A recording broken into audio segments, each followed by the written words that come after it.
just like with everything else, 2020 seems to be changing things.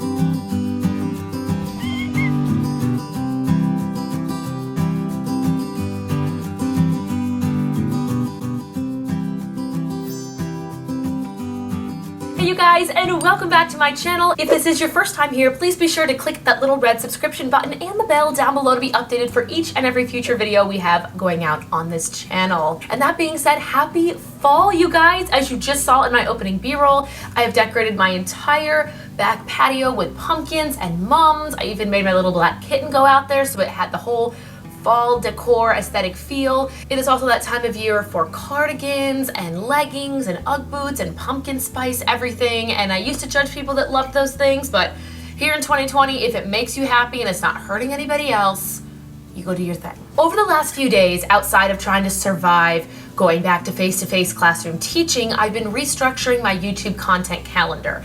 I had planned to do an entire day in my life vlog series showing you guys and documenting what it's like to go back and film while we're still in the middle of this pandemic, but a few things have kind of hindered those plans. Number one, as you already know, I lost my classroom and I'm CART teaching, and I don't feel comfortable carrying around a camera or having to pull out my phone to film when I don't have a space that is privately mine.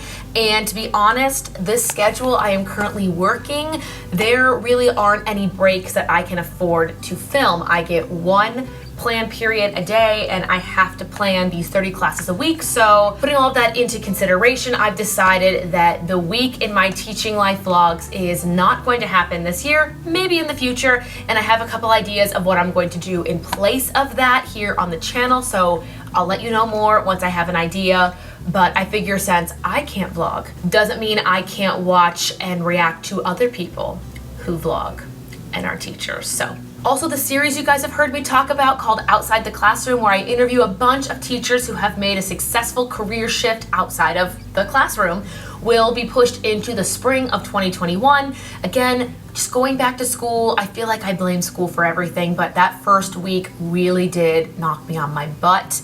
So I'm just pushing things back. I'm not canceling anything. We're just kind of rewiring the schedule. And speaking of rewiring the schedule, I asked you guys on Instagram what video you wanted to see first. I offered you guys the option of a profitable fall Outschool schedule, since that's where we all are right now, or the time that Outschool glitched and didn't pay me literally 7 paychecks worth on a Sunday afternoon. Both videos you'll be receiving, but this one won by a landslide. I think it was over 70% of you guys wanted to see a profitable Outschool fall teaching schedule. When are kids taking classes? Now that some are back in face-to-face teaching and others are hybrid or fully remote, it seems to be there is no one size fits all, so that is our topic of discussion today. And lastly, before we jump in, because we have so many new people here on the platform, welcome to Kristen's Classroom, you guys. We are so close to 10,000 subscribers. So if you are watching this and you're not subscribed, that's 60% of you watchers, please be sure to click the bell because we're so close. And I've got a bunch of stuff I want to give away, including a camera. So let's get to 10,000. But so many of you have been asking, especially since school has been back in session, what I'm using to teach. And again, that is all listed down below in the description box. None of those things are sponsored. They are just what I use each and every day, whether it's online teaching or classroom teaching. So if there's anything you see and you wonder where did she get that, check it out down below in the description box. Now you're gonna hear the lovely air conditioning because we're in that part of fall where the mornings are cool, but the afternoons are so hot. So I hope this sound doesn't bother you too much, but we are definitely going to keep the air conditioning on. But without any further ado, let's get into talking about profitable fall schedules here on Outschool. Now, one of the biggest differences between Outschool and VIPKID is the scheduling options. If you're not currently a VIPKID teacher, you can go on to your portal and you can see when peak times are, when more students are looking to take classes.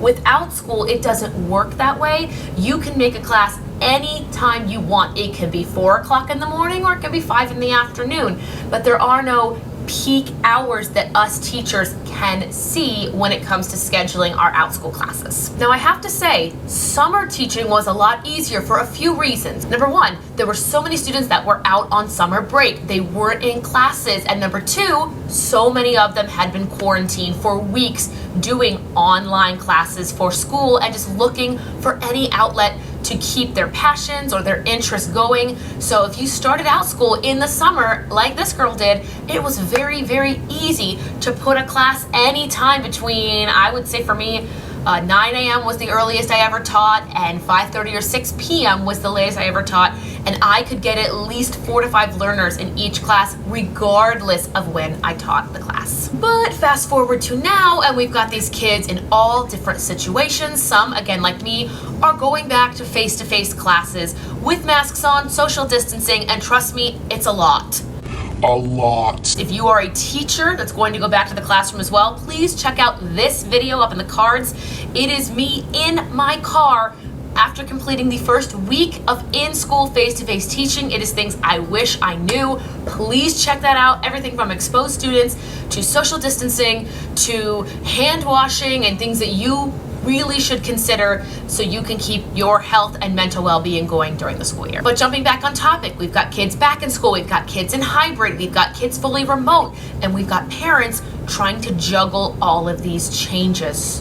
In the last 2 weeks, I've also seen a lot of Outschool teachers reach out on forums and Instagram and Facebook and say, hey, what happened? Did they stop promoting me? Did I get a bad review? What's happening? Why are my classes now getting zero, nothing? They're having to actually cancel classes because no one's enrolling in them. Speaking of enrolling, what time is it? I've got a class in 1 hour. Okay. And again, just like the teachers reaching out and saying what's going on, I've also seen parents respond to those inquiries. These parents are simply saying that for a majority of them, they are adjusting to these new schedules and the new normal, which I hate saying. I hate saying the new normal because it makes it sound like it's never going to change. But either way, teachers are reaching out and saying, where are the learners? And parents are reaching out and saying, hey, this is an adjustment period. This has never happened before. A lot of them have been trying to figure out what they're going to do if parents are required to go back to work, but the children are either hybrid or fully remote. This poses a problem. I've seen a lot of parents say they can't do Outschool right now. They are juggling childcare and getting the children where they need to go and what activities their kids are able to do outside of school and outside of Outschool. A majority of the posts I read from parents said that September is kind of like their adjustment month and they're hoping to get back to the Outschool classroom in October. But that being said, that does pose the question, what is a profitable teaching schedule for the fall? If you are an Outschool teacher, maybe this is your leap into doing it full time, or you're doing it and a couple other platforms. What time should you be scheduling if you want to continue to make money on Outschool while still waiting for majority of learners to jump back onto the schedule? Now, to be honest, the answer will be different for each and every teacher. If you've been on the platform for a while, have you been teaching a majority of homeschooled learners or learners who go to school outside of their home? If you've been teaching a lot of homeschoolers, chances are they'll still be enrolling in your classes, but if you've been teaching the students who are in that adjustment period, you should expect to see a decrease in bookings. Now, here's the best piece of advice I actually received from the Outschool office when it came to scheduling for fall of 2020. They said if you have the time, they recommend choosing 2 or 3 classes and offering that set of classes in the morning and then again in the afternoon. And you're kind of fishing to see, okay, on my current schedule, do I have more learners wanting to take classes in the morning or in the afternoon? Again, that is if you have the time. I'm not able to do that because I'm a classroom teacher. So they recommended for me to just set a few different classes on different days of the week after school and potentially on weekends. And again, fish around to see what times are working for your learners. Don't do it for 1 or 2 weeks and think, okay, no one's coming, it's over. I recommend setting at least 6 to 8 weeks in advance. So as those parents are still adjusting to their students and learners' new schedules, they can see that you're not just offering that math class or that music or art class one time, you're offering it each and every week. So if they can't jump in to the first week of October, they can see that you are offering those sections into October. Now that will look different if you teach majority of one-time classes. They meet once and it's over, versus teaching an ongoing class. If you have a mix of both, I recommend putting them both on your experimental schedule. See what works. Do parents want an ongoing class they know they can jump in and out of, or do they want their learners to take a class that just meets one time practice a skill, and they can move on with other schedules. So Outschool recommended 2 things. One was, again, to fish around, try an experimental schedule, and just keep an eye on your enrollment and your engagement with your learners. P.S. teachers, do not forget that you can make your Outschool classes anytime you want. So if you want to try European markets or other countries, try scheduling classes before your day job. And I do mean setting a class for 5:30 in the morning, 6 a.m., 6:30. See if learners in other countries would be interested in what you have to offer. You honestly never know. That's the beauty of this platform. The other thing Outschool recommended doing, and I'll read it right off their email, is to check parent schedule requests. It looks like this. Parent schedule requests basically show the teacher when parents want to see those classes offered to their students. If you didn't know this, it's located in the teacher's portal under the Classes tab. Just go click on any individual class and scroll down. If a parent has a schedule request, you will see it stored there on each individual class at the bottom of the page. You can see one right here. You can see parents are asking for this one specific class, different times of the day and different days of the week. My current schedule right now is typically 2 to 3 days a week after school. I am fishing out, trying to figure out the schedule. And then on the rare weekend, I might offer, a Saturday afternoon or a Sunday morning. This weekend, my husband has been doing a home renovation project upstairs. So I did teach a few on Saturday, took off Sunday, and I'm filming this on Labor Day. So I'm teaching a class. Can you see this?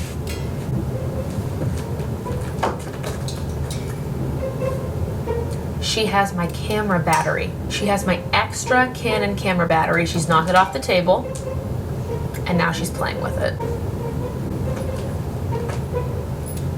And she's scared of it, apparently. Oh, well, now she's here, ladies and gentlemen. Congratulations. You get a cat. Right there. But yes, I am teaching today on Labor Day, just a few in the afternoon, and I scheduled this class, I want to say Saturday, so I only had 2 days to get learners. I think I've got 3 or 4 right now. Hopefully we'll get more in the next hour. We shall see. But just like you guys, I am trying to fish out a schedule. I really do miss summer when I would just have sold out classes that were fully attended each and every week, but I completely understand that this is a new normal for teachers and students and parents, and this is just kind of an awkward transition. So I recommend, while you are putting together experimental schedules, put together other classes. What are things you've been trying to do but didn't have time to get to this summer? Did you want to put new requests in, offer things at different times? You can also reach out to people who have taken your class before. If you didn't know, you can go in the past and you can see every learner that ever took a class from you. You can ask for feedback. You can ask for just individual messages, what they liked, didn't like. This can really be your time to grow. And I hate saying this because I feel like I made so many VIPKID videos here on YouTube saying, take the time and be patient. And one of the best things about Outschool was you didn't have to wait. You could make a class. I was not fully booked, but I had classes that were very well attended my 3rd week on this platform. So I feel not like a hypocrite, but I just hate bringing these topics and frustrations that were over at VIPKID here to Outschool. But I completely understand. We'll obviously keep an eye on it. Let me know your thoughts down below. Are you an Outschool teacher? Is this something that has been bothering you? How are you dealing with it? And what things do you want to do this fall on the platform? Also, let me know your current fall schedule. Are you somebody who's going to be home and have daytime hours? Because if you are, you're out beating a lot of other Outschool teachers. Do you want to teach during the day? Do you want to teach on the evenings or the weekends? What is your goal in terms of a fall Outschool schedule? And of course, does anybody want that rodent right up there? Free cat. That's the 10K giveaway. Somebody gets my cat. Anyway, that is it for today's video. Let me know what you thought about it down below. And once again, let me know your goals, your schedule, and what you are working for. If you like this video, please help it out by giving it a huge thumbs up. It really helps out the channel in terms of performing well with the YouTube algorithm. And once again, be sure to subscribe, as we are less than 400 subscribers away from 10K. Ooh, I like that. Other than that, you guys, stay safe, stay healthy, and I will see you in the next video. Bye.